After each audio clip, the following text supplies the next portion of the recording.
जय हिंद जय भारत। मैं दीपेंद्र कुमार दुबे आपका एलएलबी नॉलेज चैनल में हार्दिक स्वागत एवं अभिनंदन करता हूं। आज बात करेंगे प्रधानमंत्री के चुनाव के बारे में। प्रधानमंत्री कौन होता है, क्या शक्तियां हैं, उनकी कार्य अवधि क्या होती है, उनका वेतन क्या होता है, उनका चुनाव कैसे होता है, कौन वोट देता है और कौन चुनाव लड़ सकता है। सारी जानकारी हम आपको एक छोटे से वीडियो में देंगे। कृपया आपसे निवेदन है, चैनल को सब्सक्राइब जरूर करें। प्रारंभ करते हैं वीडियो। प्रधानमंत्री का चुनाव कैसे, तो पहले समझेंगे प्रधानमंत्री होता क्या है। देखिए, प्रधानमंत्री यानी पीएम, प्राइम मिनिस्टर, भारतीय संघ के शासन प्रमुख है। यानी भारतीय संघ के शासन प्रमुख का पद है कौन, प्रधानमंत्री का। और मंत्री परिषद का प्रमुख होता है प्रधानमंत्री। फिर क्या लिखा गया है, राष्ट्रपति का सलाहकार होता है और कार्यपालिका का भी प्रमुख होता है कौन, प्रधानमंत्री। फिर बात करेंगे कार्यकाल। देखिए, प्रधानमंत्री का कार्यकाल जब आप सर्च करेंगे कहीं भी तो आपको 5 साल दिखाई देगा, लेकिन कोई निश्चित उसका ये नहीं है कि अब वो प्रधानमंत्री बन गए हैं तो 5 साल उनका कन्फर्म है, कुछ भी करें, ऐसा कुछ नहीं होता है। इनका कोई निश्चित कार्यकाल नहीं होता है। यदि यह भंग ना हो तो इनका कार्यकाल 5 वर्ष तक होता है। यदि भंग ना हो, कोई गलती ना हो, कोई हटाए ना या महाभियोग ना लगे, तब इनका कार्यकाल 5 वर्ष तक होगा है। बाकी इनका कोई निश्चित कार्यकाल नहीं होता है। एक चीज़ आपको और बता दें, यदि आपके दिमाग में आता है कि कितने वर्ष तक प्रधानमंत्री अपने कार्य पे रह सकते हैं, तो ऐसा कुछ भी नहीं। हमारे यहाँ 81 साल तक भी प्रधानमंत्री रह चुके हैं। योग्यता की बात करें, संसद का सदस्य होना चाहिए। प्रधानमंत्री बनने के लिए संसद का सदस्य होना चाहिए। आपको मालूम है संसद के 2 क्षेत्र हैं, एक लोकसभा, दूसरा विधानसभा। यदि वह लोकसभा का सदस्य है तो 25 वर्ष की आयु होनी चाहिए, क्योंकि लोकसभा के जो सदस्य होते हैं वो 25 वर्ष पे चुने जाते हैं।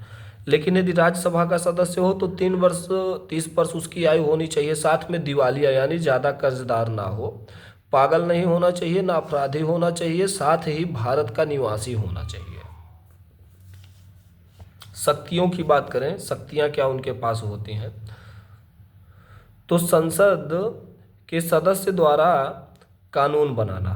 सब प्रधानमंत्री जो बन जाएगा वो कानून बना सकता है, बदल सकता है। कब, अकेले नहीं, सबके सहमति से। मंत्री को चुनना, मंत्री को चुनता है वो, उसके बाद उनको हटाता है गलत पाए जाने पर, उनका कार्य भी बांटता है। सदस्य के सहमति से महाभियोग द्वारा राष्ट्रपति को भी हटाया जा सकता है। इतनी शक्तियां उसके पास होती हैं, बहुत सारी शक्तियां हैं। जब आप जान जाओ कि एक मंत्री में कितनी शक्तियां होती है तो प्रधानमंत्री की बात आप छोड़ दीजिए।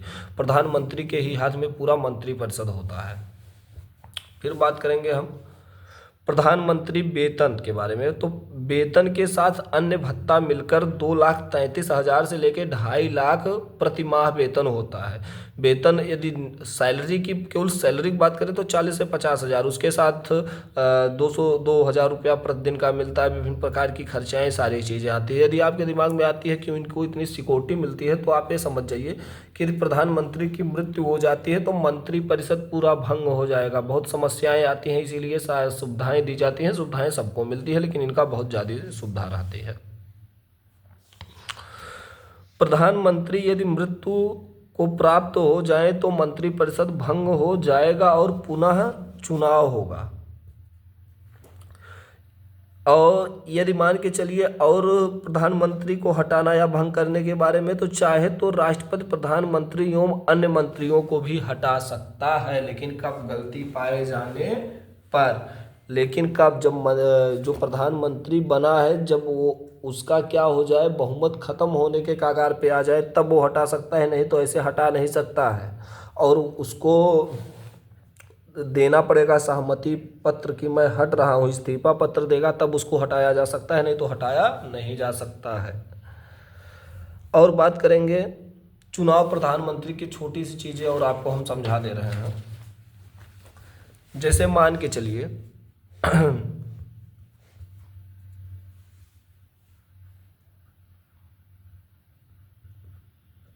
भाजपा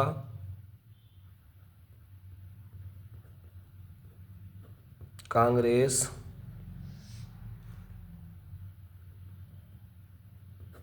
बसपा मान लें, 2-3 लोग मान ले रहे हैं उदाहरण के रूप में। आपको मालूम है कि टोटल जो लोकसभा की सीटें हैं अधिकतम 552 हो सकती हैं, लेकिन वर्तमान में कितनी हैं? 543। और जो +2 होते हैं इनको राष्ट्रपति चुनता है, लेकिन 543 लोग मान के चलिए विभिन्न क्षेत्रों में से, विभिन्न क्षेत्रों में, ये सब क्षेत्र समझ जाइए भारत के, इन क्षेत्रों में 543 सीटों पर चुनाव होगा। अब 543 सीटों में से मान के चलिए कि भाजपा 300 सीट पा गई, 300 सीट पा गई। सीट मतलब इन्हीं सदस्यों की संख्याओं को बताया जा रहा है, जैसे 10 सांसद हो गए तो 10 सीट हो गया। और वहीं हम मान के चलें कि 180 सीट कांग्रेस पा गई,